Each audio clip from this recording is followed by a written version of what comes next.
안녕하세요. 이것이 신앙고백이다. 시리즈 7권 중 두 번째 책이죠. 돌트레이터 법규 1장 1항 세 번째 시간입니다. 1장의 주제가 하나님의 선택과 유기.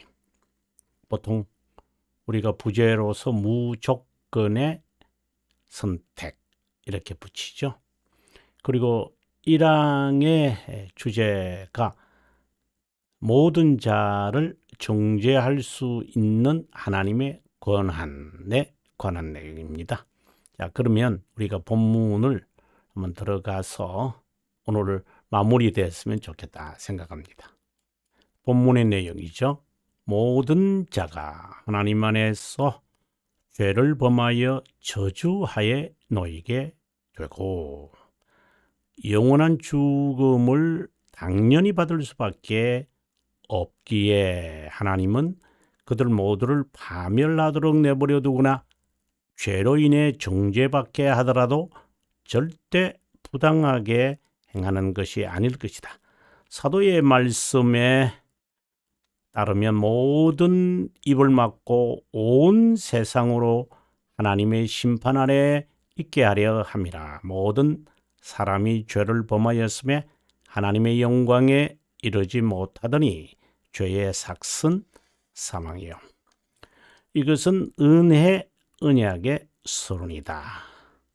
왜 은혜 언약의 서론이라고 말할 수 있느냐 하는 이유 가운데 큰 것은 칼빈 선생의 기독교 강요의 2권 1장이 이제 원죄에 관한 거거든요. 주제가요. 2장은 이제 부패성을 이제 이야기하죠. 죄의 결과로 나타난 부패, 이성과 오성과 의지. 그리고 3장에 가서는 이제 중생에 관한 이야기를 하는데요. 제가 지금 말씀드리고 싶은 것은 중생 이러한 이야기를 하기 전에 죄에 대한 이야기를 하는 거예요. 여러분, 기독교 강요 2권이 복음이란 복음에 관한 이야기거든요. 그리스도의 구속사역을 설명하는 거죠. 구속사역은 죄들의 용서잖아요. 그럼 죄에 대한 정의가 나와야 되죠. 그래서 은혜 언약의 새 언약, 특별히 새 언약의 서론이다. 이렇게 제가 이야기를 한 것이죠. 지난 시간까지 제가 여러분들에게 설명하면서 아주 중요하게 이야기했던 게 영원. 제가 판서하면서 한번 설명하겠습니다. 영원, 시간, 그죠? 제1원인, 네, 이것은 제2원인이라고 이야기를 했어요. 이것은 하나님의 측면, 이것은 인간 측면, 그죠? 제가 조금, 제 말이 더 중요시 하시는 거죠. 그냥, 글은 그냥 흘러가는구나. 제가 늘 학생들이, 교수님 글을 알아보기 어렵습니다. 근데 제 말은 들을 수 있으니까. 네. 그리고 이것은 우리가 개혁신앙, 이것은 아르미니우스주의, 이것은 신앙, 이것은 신념, 뚜렷하게 나타나요. 그렇다고 해서 개혁신앙이 하나님의 측면에서만 있는 게 아니라 하나님의 측면에서 답을 찾는 거죠. 물론 시작은 우리의 인식의 시작은 인간의 측면이겠죠. 그것은 아르미니우스와 개혁신앙이 같은 거예요. 하지만 이들은 하나님의 측면을 고려하지 않아요. 인간의 측면에서만 다 중심이 인간 중심이에요. 그러나 개혁신앙은 인간의 측면의 인식의 시작입니다. 물론 시작은 하나님의 측면이겠지만 우리가 인식의 시작을 우리가 우리 쪽에서 볼 때에 인간의 측면에서 하나님에서 알아야 되겠다. 왜 우리를 하나님이 선택하셨을까? 이제 이렇게 출발을 한다는 거예요. 그러나 답을 하나님의 측면에서 답을 찾는 거죠.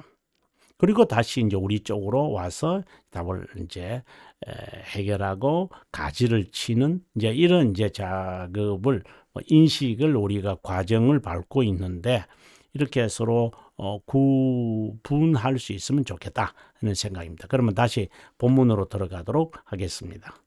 예, 우리가 지난 시간에 53페이지 우리가 읽다가 아마 그만둔 것 같은데요. 자, 53페이지 거슬러 올라갈까요? 예, 아마 우리가 여기서부터 아마 공부하게 될 것 같아요. 제가 손모양이 있죠? 여기서부터 아마 될 것 같은데 예. 그 전에 인간 창조를 말하면서 타락할 수 있는 상태다. 이것이 이제 완전한 상태다. 우리가 볼 때는 죄 안 짓는 게 좋겠다. 하지만 그것은 로봇이죠. 로봇이란 말도 좀 더, 부족하죠. 신이라는 말이 되고 있죠. 그래서, 죄 안 짓는 상태로 만들면 되잖아. 여러분, 천사도 죄를 짓는 상태로 하나님이 창조하셨습니다. 예. 그게 불안한 게 아닙니다. 그게 완전한 것입니다. 그건 피조물이기 때문에 그렇습니다. 피조물이 쇠퇴하고 변하는 것이 당연한 것입니다. 그게 피조물의 완전성을 말합니다. 하나님의 완전성은 불변이고 현재고 단일합니다. 그래서 죄 안 짓는다. 한번 약속을 한 거 나 변하지 않는다. 그건 신이죠. 우리는 변해요. 그러나 지키려고 부단히 노력한다. 그건 인간성이죠. 정말 좋은 인간성이에요. 지키려고 한다. Promise is a promise. 참 좋은 말이잖아요. 지킬 수 없는 것인데 약속을 해서 우리가 지키려고 하는데 최선을 다한다. 그게 인간이죠. 그게 인간성이죠. 그런데 지킬 수도 없는 거 왜 주고 그래? 그건 인간성이 아니죠. 그건 동물성이라 그러죠. 그래서 타락 시에 타락할 수 있는 상태로 지어졌다. 우리 창조되었다. 이것은 자유의지를 말하는 것이다. 라고 합니다. 그러면 여러분께서 갑자기 또 질문할 수도 있겠지만, 이거 제 생각입니다만은, 그러면 우리가 의지의 전환이 중생에 일어나면 자유의지는 어떤 겁니까? 그럼 타락은 어떻게 되는 겁니까? 예, 안 지을 수 있죠. 타락한 상태에서는 타락 시에는 좀 이게 서서 여러분에게 설명하는 게 좋겠죠. 자, 창조 시 이것은 다른 말로 타락 전의 상태죠. 그 다음에 타락 후의 상태가 있겠죠. 그죠? 그 다음에는 중생된 상태가 있겠죠. 그 다음에 영광의 상태가 있겠죠. 이것을 칼빈 선생이 우리들에게 인간에 대해서 논하게 될 때 창세전이 아니고 타락 전의 상태, 창조 시의 인간. 그래서 우리가 3,4장입니다. 우리가 돌트레이터 1항에서도 이 부분을 강조하죠. 1항 안에서 이제 타락 전의 상태의 고결성, 인성의 고결성을 말하고 그리고 난 다음에 타락하고 난 다음에 나타나는 인간의 타락성을 지금 이야기하죠. 자, 창조 시 타락 후 중생. 그러면 이거는 이제 지우고요. 창조 시에는요. 타락할 수 있는 겁니다. 그러니까 타락의 가능성이라고 하죠. 그럼 타락 후에는요. 타락할 수밖에 없어요. 타락성을 전이해요. 이것을 가지고 우리는 노예의지라고 그래요. 중생된 상황에서는요. 타락 안 할 수 있어요. 타락을 하지 않을 수 있는 상태예요. 그 다음에는 영광에는요. 타락하지 않는 상태죠. 예, 그럼 다시 본문으로 돌아오겠습니다. 아담의 범죄는 불순종과 불신앙으로 죄를 세상에 들어오게 했다. 예, 이 문장 여러분 인지가 됐으면 좋겠습니다. 불순종이 불신앙으로 죄를 그리고 나타난 결과는 뭐죠? 타락이죠. 타락이라고 하는 이 말 자체도 타락, deprivacy라는 말이거든요. depravity. 이 말 자체가 좀 풀어서면은 fall from이잖아요. 떨어져 나온 거예요. 그래서 하나님과의 관계가 단절됐다, 디스커넥이 됐다 이 말인 거죠. 끊어진 거예요.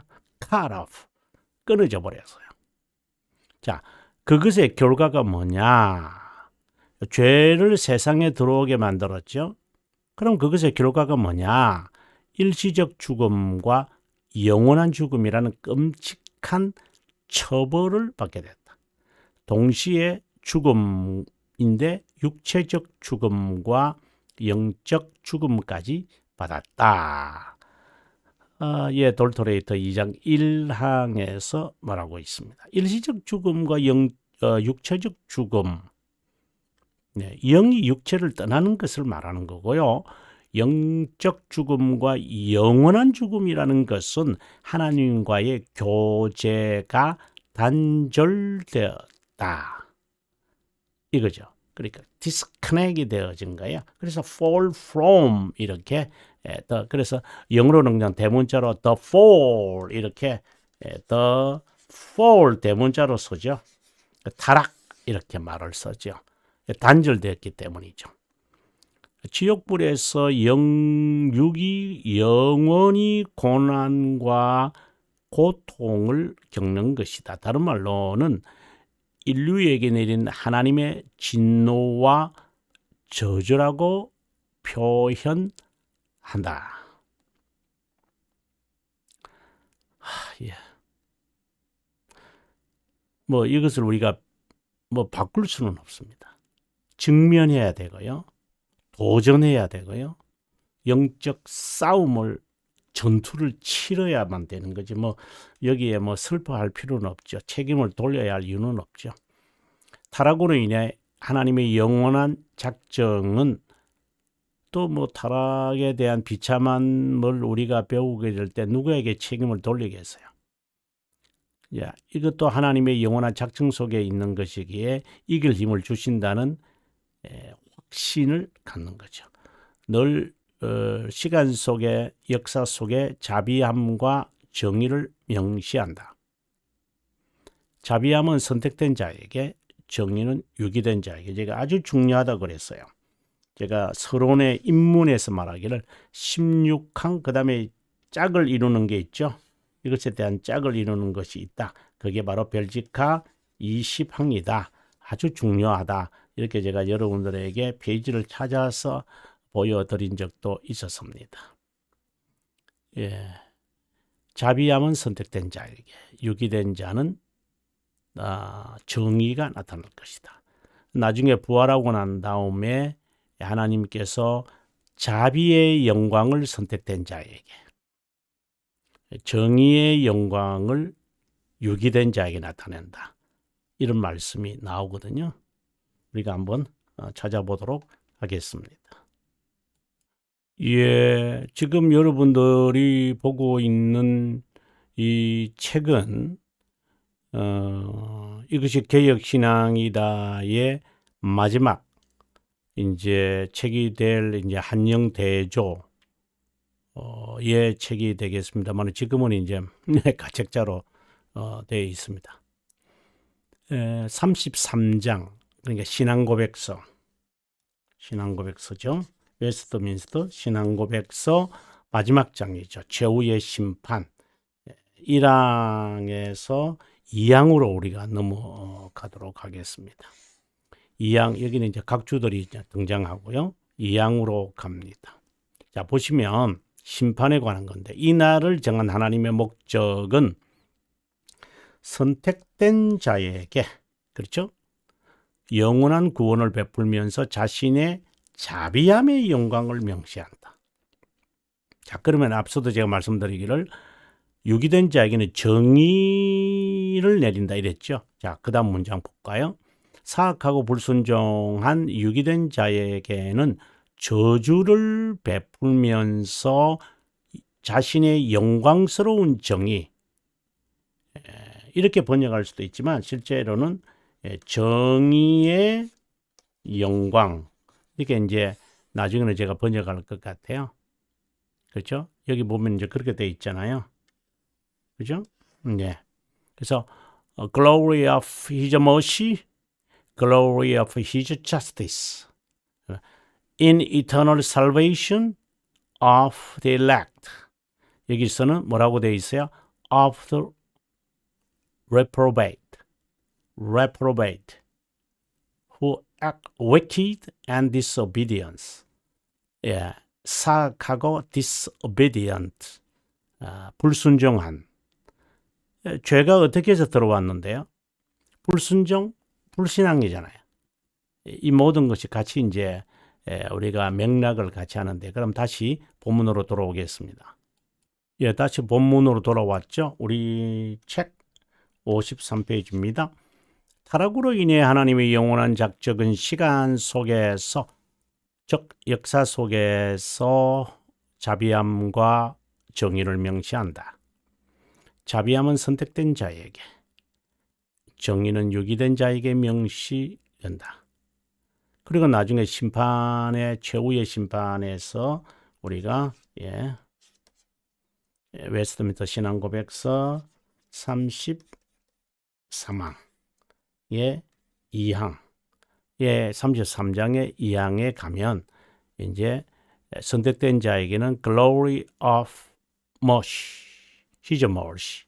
그 다음에 유기된 자에게는 glory of his justice 라고 한 것을 방금 우리가 읽었습니다. 자, 그러면 54페이지로 가겠습니다.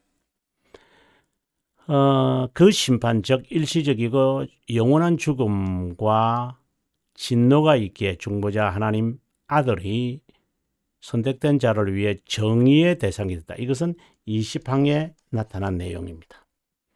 그리스도는 이 진노를 몸소 받기 위해 인간으로 오셨다. 이제 성육신 하셨다는 말이죠. 시간 속으로 들어오시는 겁니다. 인류의 구속자로서 그리스도는 하나님의 정의를 만족, 진노를 몸소, 이렇게 좀 정리가 되면 좋겠어요.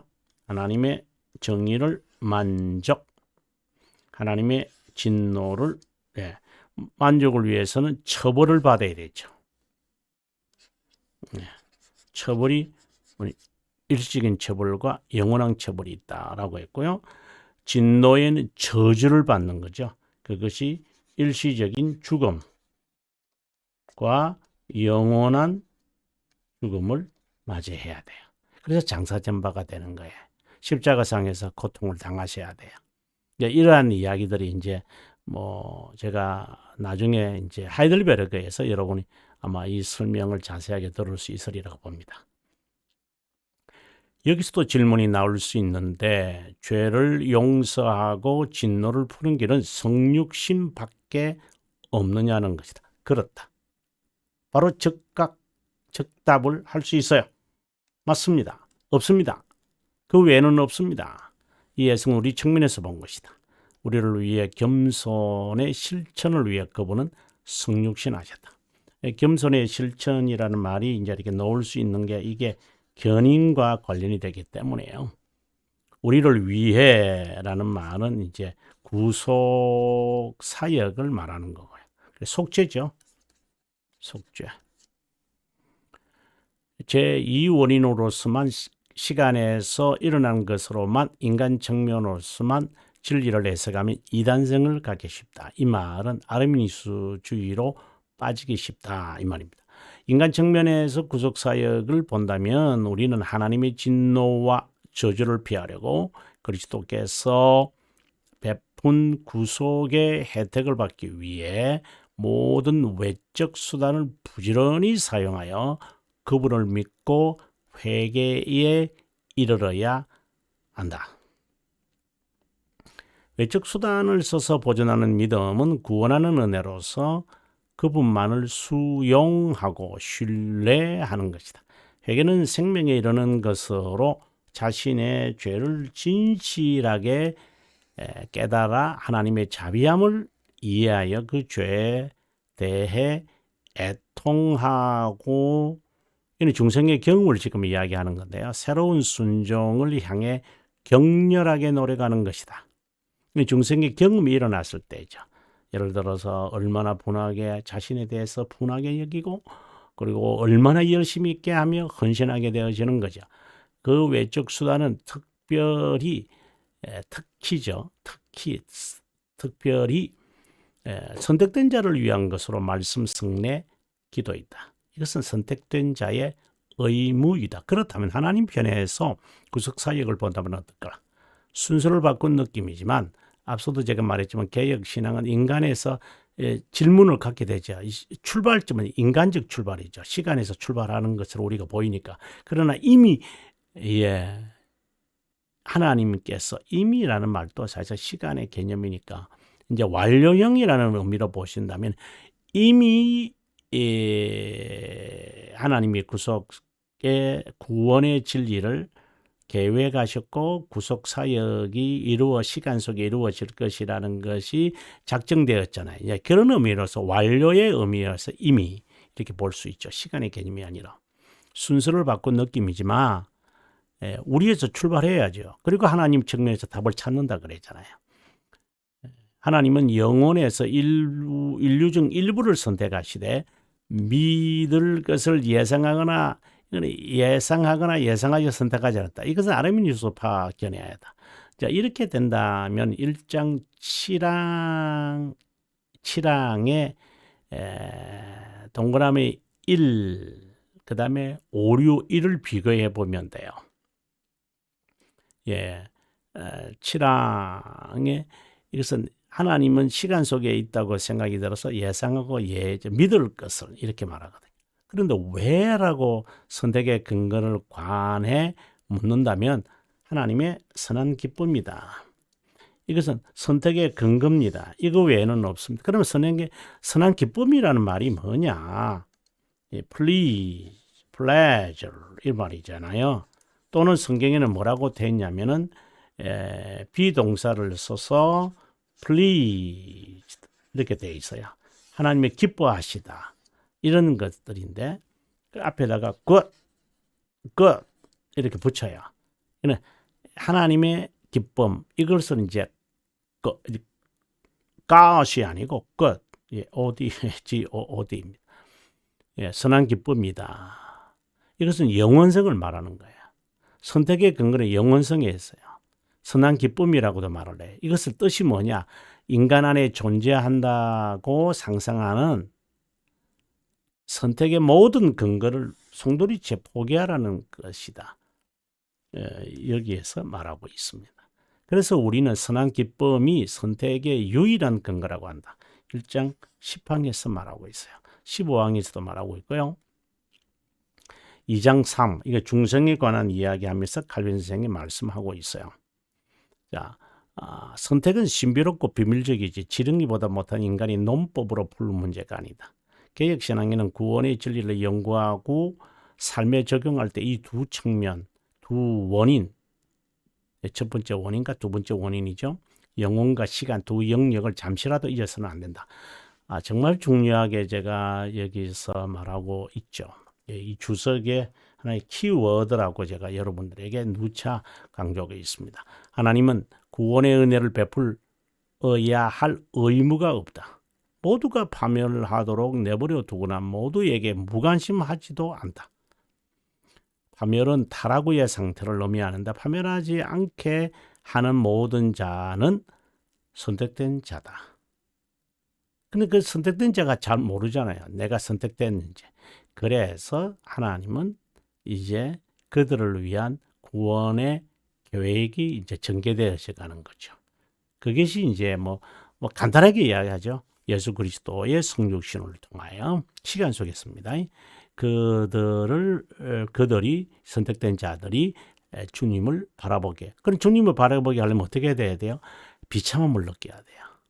그래 죄에 대한 인식이 분명해야 돼요.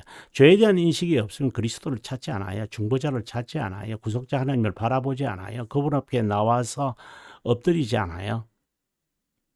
그래서 죄에 대해서 언급을 안 하죠.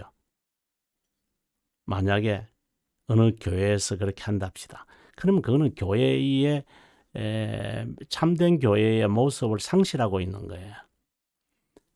그러면 부르시면 한번 내가 부르심에 대해서 내가 깨달았고 하나님의 자제라는 것을 깨달았고 내가 회심을 했으면 됐지 뭘 또 반복해서 반복해야 돼요. 왜? 우리는 잊어버리기 때문에. 시간은 반복한다 그랬잖아요. 아니 경험을 반복한다는 것이 중생이 반복한다는 것은 아니에요. 경험, 우리가 인식의 반복이죠. 그렇다고 해서 반복해서 똑같은 거 제자리 돌아가서 다시 또 출발하고 또 제자리 갔다가 출발하는 디오크네티우스인가요? 디오크네시우스인가요? 뭐 그 철학자 있잖아요. 돌멩이 옮기는 거요. 올려놓고 다시 또 또룩또룩 내려오면 다시 또 내려가서 또 불고 올라가고 이러는 것은 아니에요. 전진하면서 이제 반복하는 거죠. 처음 사랑을 다시 기억하고 또 출발하는 거죠. 또 그만큼 이제 성장하고 정진하고 발전했겠죠.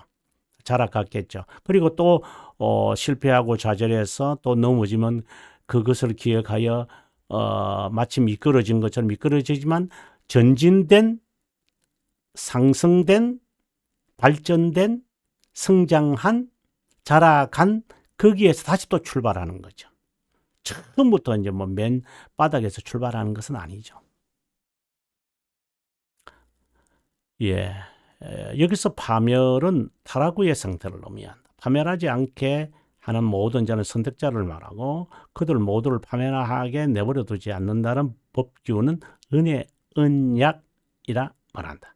그런데 행위 언약을 어김으로 직면한 파멸, 타락 상태에 이른 인류를 내버려 두지 않는 것에 주목해야 한다. 복음은 그리스도를 믿는 자마다 파멸하지 않는 영생을 약속한다. 이 이야기를 여러분 또 기억하셔야 돼요. 네. 네. 아르미니우스파는 선택된 자라도 파멸한다고?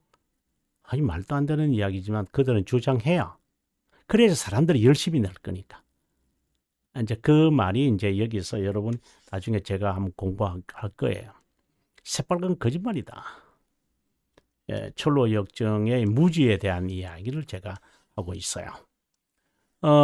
그리고 영어 문장을 보면 우리가 지금 1항의 내용인데 하나님은 불공정하지 않다라고 되어 있다. 모두를 파멸하여도 불공정하지 않다. 문장은 가정문이고 그것에 대한 답변은 가정문이게 현재에 있을 수 없다는 것이다. 하나님께서 모두를 파멸시키지 않는다는 것이죠. 가정문이니까. 하나님은 아무리 인류 전체가 타락하여도 부패의 성을 지니더라도 그 중에 남은 자, 선택된 자를 찾아 부르시고 구원한다. 이에 따라 하나님은 그들이 파멸하지 않게 하려고 복음을 선포하는 메신저를 그들에게 보내서 하나님의 자비함을 깨닫게 한다. 누군가 이런 질문을 할 수 있을지도 모르겠다. 선택된 자만 골라서 개인적으로 불러 교회에 이끌면 되지 않느냐? 이 질문에 대한 대답할 필요를 느끼지 못하지만 대답해야 한다면 그것은 하나님의 구원의 방법이 아니라 말할 수밖에 없다. 여기서 간과하지 말아야 되는 것은 외적 부르심이다.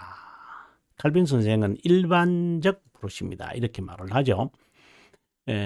반응하는 척하지만 절대로 구원에 이르지 못하는 자가 있다. 외적 부르심에는 오지요. 또 사울 왕처럼 선지자 노릇도 해요. 뭐 은사도 나타내. 그래서 예수님께서 주여 하는 자마다 구원을 받는 게 아니다. 하나님의 아버지의 뜻대로 행하는 자다. 하나님의 의지에 따라 살아가는 자다. 뭐 선지자 노릇했습니다. 귀신 쫓아냈습니다. 뭐 은사주의자, 오순절파들, 뭐 능력 행각 큰 교회 했습니다. 뭐 하나님의 업적을 이루었습니다. 하나님으로부터 복 받았습니다. 그 내가 말하는 복은 이제 영적 복을 말하는 것이 아니라 이제 육적 복. 그 육적 복 자체가 잘못된 것은 아니에요. 그 자체가 무슨 죄성을 갖고 있겠어요. 하지만 그것이 믿음의 증거라고 함부로 간증하고 다니는 사람들. 전화위복이 되었다고 해서 간증하러 다니는 그 장사꾼들. 조심해야 됩니다. 그래서 연예인들 초청해서 문화 행사하는 자들 조심해야 됩니다. 그거는 메신저가 아닙니다. 그건 장사꾼들입니다. 바람을 일으키는 자들이죠. 마치 사회 활동을 이렇게 보면은 그 전에 연예인들 데리고 와가지고 대학 축제할 때 보면 연예인들 데리고 와서 풍작풍작하게 만들어놨어요. 그러면 교무처장이나 교무과장들은 뭘 하고 있어요? 학생들이 어떻게 일이 제어질까봐 학생들은 그건 자신의 권리라고 그래. 그래서 엄청난 돈을 투자를 내서 그 연예인들 데리고 와서 해요. 저는 많이 봤어요. 여러분, 더 이상 말하지 않겠습니다. 그런 식으로 성도들을 만들어가면 안 돼요. 그건 사기꾼들이 하는 거예요. 그런 일을 하고 있는 뭐 간증하는 사람 데리고 와가지고 풍작풍작하게 만들어서 사람들의 감성을 자아내게 하는 교회가 있다면 그거는 사기꾼 교회예요. 그러니까 거짓 교회라 이 말이죠. False church라 이 말입니다. 반응하는 척하지만 절대로 구원에 이르지 못하는 자가 있다. 외적 부르심과 효과적 부르심으로 나뉜다. 칼빈 선생은 일반적 특별한 부르심이라고 말한다.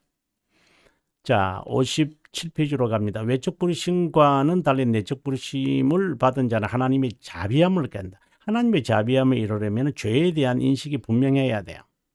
그러고 난 다음에 이거는 생명에 이르는 회개거든요. 참된 회개가 있어요. 생명에 이르는 회개는 중생의 경험이에요. 참된 회개는 견인 속에서 일어나는 옛 사람 죽이기와 새 사람 살리기예요. 평생 실행하는 거죠. 이것이 견인입니다. 하지만 이것이 이루어져야 구원받는다고 말하면 아르미니스주의 이단이 되는 거예요. 조건이 되는 거예요. 조건 아니에요. 귀결된 거예요. 자연스럽게. 제가 늘 하는 말이지만 내추럴 해야 돼요. 이웃을 사랑하는 것, 형제를 사랑하는 것, 성도가 서로 교통하는 것, 이것은 내추럴 하는 거예요. 선택된 자들에게는요. 하지만 외적 부르심을 받은 자들이 꼭 그렇게 해야 되나? 이런 것까지도 그거는 내추럴 하지 않았다는 것은 죄송하지만 중생의 경험, 생명에 이르는 회개가 그에게는 일어나지 않았을 거예요. 생명에 이르는 회개가 있어져야 참된 회개인 견인에서의 회개가 나타나는데 이것을 하고 있어요. 이것이 전제되고 난 다음에 와야 되는데 이것을 하고 있죠. 그러니 힘들어요. 계속해서 죄하고 싸우는데 그러니까 크라임밖에 못하죠. 그래서 나타나는 그런 항목적인 죄밖에 없어요. 그것만 회개하는 거예요. 생명에 이르는 회개는 해보지도 않았으면서. 생명에 이르는 회개는 여러분들께서 76문을 보셔야 돼요. 여러분 생명에 이르는 회개는요. 참된 회개는 하이델베르그 88문에 있어요. 이거는 견인과 관계 있고요. 이것은 중생의 경험과 관련이 있어요. 다른 말로 한다면 회심과 관련이 있어요. 또 다른 말로 하면 효과적 부르심과 관련이 있어요. 자연스럽게 일어난다. 이 말을 제가 하는 거예요. 귀결된 것이 consequence다. 만약에 조건으로 보면 아렘니우스파다. 여러분 기억해 주시면 좋겠어요. 5장 5료 1에서 제가 이 말을 하고 있어요. 다시 말하지만 하나님의 자비함은 사랑으로 명시되는데 영혼에서 이루어지기에 불변 선택된 모든 자를 구조하고 보존한다. 이건 상대적 개념이 정의의 명시다. 이것과 상대적인 개념이죠. 그래서 자비함과 정의가 나타난다. 이런 말을 했어요. 하나님은 자유로 제멋대로 제 맘대로 죄를 보면 인류 타락 후의 상태에 있는 인류에 관하여 여러 번 여러 시대의 선지자들을 보내어서도 회개하지 않았기에 모두를 구원하지 않아도 절대 부당하지 않는다. 네, 달리 표현하면 누구에게 구원의 은혜를 베풀어야 하는 의무가 없다. 왜 공평을 주장하죠? 네. 아니죠. 공정하신 분이시죠. 자, 이제 멸망할 수밖에 없는 인류 중 영혼에서 선택된 자의 구원을 위한 하나님의 자비, 영원한 작정이 어떻게 시간에 명시되는지, 유기된 자에게 그분의 정의가 어떻게 명시되는지 구원의 진리의 숲속으로 들어가자. 다음 시간이 아주 중요하지요. 요한복음 3장 16절 해석을 하는 건데요. 여러분 미리 여러분 59페이지인데요. 이 부분을 읽고 오시면 좀 한 두세 번 읽으시면 좋을 것 같아요. 제가 이 전체 지난 시간 첫 번째 1장 첫 번째 강의에서 제가 강조했지만 이건 하나의 매개 매우 중요한 거예요. 돌토레이터 법규를 이해하는 데 있어서 네, 아주 중요한 코드라고 제가 말씀을 드렸어요.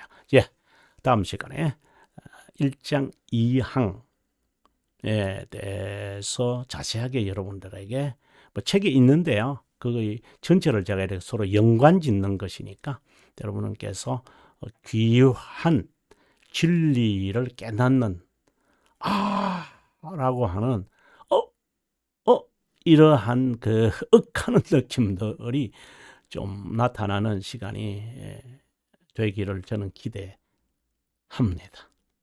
시청해 주셔서 감사합니다.